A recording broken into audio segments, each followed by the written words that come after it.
Good morning, happy Thursday. Okay. January 8 tayo ngayon ay gagawa ng pancake. Yeah.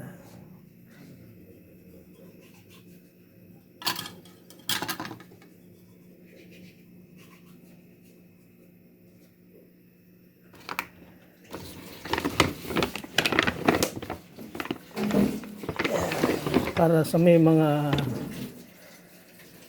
diabetic, maganda ito.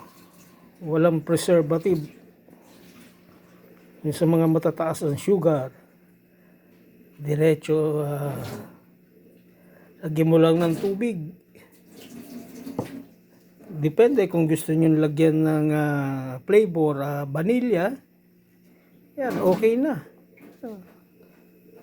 Yan,